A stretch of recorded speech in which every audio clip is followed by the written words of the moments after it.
This video is about changing the title of the command prompt.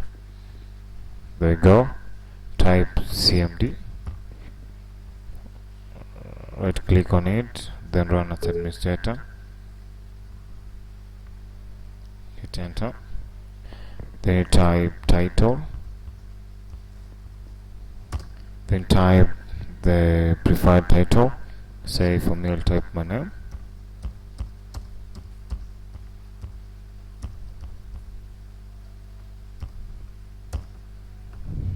That's simple. So it's done. So you can change the name. You can again change the title. So type title grades. Enter. Then exit the command prompt. Thanks for watching.